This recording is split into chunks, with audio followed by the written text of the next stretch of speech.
হাড় কাঁপানো শীতে থমকে গেছে বীরগঞ্জের জনজীবন। ভোরের আলো ফোটার আগেই কাজের উদ্দেশ্যে বের হওয়া উচিত ছিল, কিন্তু তীব্র ঠান্ডা। সবচেয়ে বেশি কষ্টে আছেন অসহায় গরিব, দিনমজুর ও ছিন্নমূল মানুষেরা। রাস্তাঘাটে আশ্রয় নিয়ে ঠান্ডায় কাঁপতে কাঁপতে কাটে তাদের রাত। কেউ ভাবেনি, কেউ দেখেনি তাদের দুঃখ। ঠিক সেই কঠিন বাস্তবতায় এগিয়ে এসেছে বন্ধুদের নিয়ে স্বেচ্ছাসেবী সংগঠন সিগনেচার 94। আমাদের এই যে 94 ব্যাচ আমাদের বন্ধুরা এই যে একটা কম্বল বিতরণের আয়োজন করছে। তো দুস্থ অসহায় এতিম তাদের জন্য এই শীতবস্ত্র বিতরণ, এবং তার পাশাপাশি আমাদের বন্ধু, আমাদের বাল্য বন্ধু সোহাগ, সে কিন্তু অকালে চলে গেছে। আপনারা চিনবেন, মরহুম বজলার চেয়ারম্যানের ছেলে, বড় ছেলে আমাদের বন্ধু ছিল। তার জন্য দোয়া করবেন, আমাদের জন্য দোয়া করবেন, সব বন্ধুদের জন্য দোয়া করবেন। আমরা যেন আগামীতে আরও বেশি করে দিতে পারি, আরও বেশি করে গরিব মানুষের পাশে দাঁড়াইতে পারি। সিগনেচার 94 বন্ধুত্বের স্মৃতি, ভালোবাসা আর দায়বদ্ধতাকে সঙ্গে নিয়ে তারা দাঁড়ায় শীতার্ত মানুষের পাশে। সিগনেচার 94 90 ব্যাচ এসএসসি এরা নিজেদের উদ্যোগে ছাত্ররাই ফান্ড কালেকশন করে দুস্থ মানুষের পাশে আজকে কম্বল বিতরণ করতেছে। এটা একটা সুন্দর উদ্যোগ। আমি একটা সাফল্য কামনা করি এবং আশা করব এরা ভবিষ্যতেও আরও এই ধরনের করবে এবং সমাজে এটা একটা প্রভাব ফেলবে, যে এদের দেখে আরও কেউ যেন এভাবে কম্বল বিতরণ করার উদ্যোগ নেয়, এই আশা করব। 26 ডিসেম্বর বিকেলে বীরগঞ্জ সরকারি কলেজ মাঠে 2 শতাধিক মানুষের হাতে পৌঁছে দেয় শীতের উষ্ণ উপহার। কিন্তু মানবিকতা থেমে থাকে না।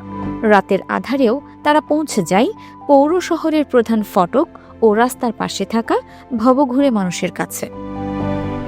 আমি মোহাম্মদ শামীম আক্তার সজীব, সহকারী অধ্যাপক, দলুয়া স্কুল অ্যান্ড কলেজ, সভাপতি সিগনেচার 94 বীরগঞ্জ উপজেলার অন্তর্গত।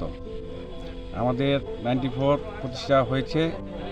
আমাদের পড়ন্ত বয়সে আমাদের 7 জন বন্ধু বান্ধবী মারা গিয়েছে, এবং যারা পিছিয়ে পড়া আমাদের বন্ধুদের মধ্যে, তাদেরকে আমরা ভবিষ্যতে বিভিন্ন রকম আমাদের সুযোগ সুবিধা, শিক্ষা, চিকিৎসা, বিবাহ, আরও অন্যান্য যে সুযোগ সুবিধাগুলো দেওয়া যায়, সেগুলোকে কেন্দ্র করেই আমাদের এই প্রতিষ্ঠানটা আমরা এবছরই জানুয়ারিতে আমরা শুরু করেছি। আজকের আয়োজন শুধু শীত বস্ত্র বিতরণ নয়, আজও তারা স্মরণ করছে প্রয়াত বন্ধু আবু হাসনাত সোহাগকে, সিগনেচার 94 ব্যাচের প্রিয় বন্ধুকে, যার 16তম মৃত্যু বার্ষিকী আজ। ভালোবাসা আর শ্রদ্ধাই তারা দাঁড়িয়েছে তার স্মৃতিতে। শীতবস্ত্র হাতে পেয়ে মানুষের চোখে ফুটে ওঠে স্বস্তি আর কৃতজ্ঞতা।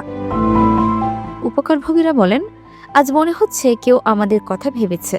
এই শীতবস্ত্র শুধু কাপড় নয়, এটি ভালোবাসা, সহমর্মিতা এবং বন্ধুত্বের দায়বদ্ধতার বার্তা।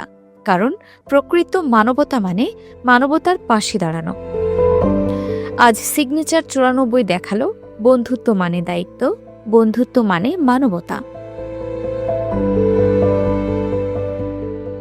Multimedia desk, Dinajpur TV.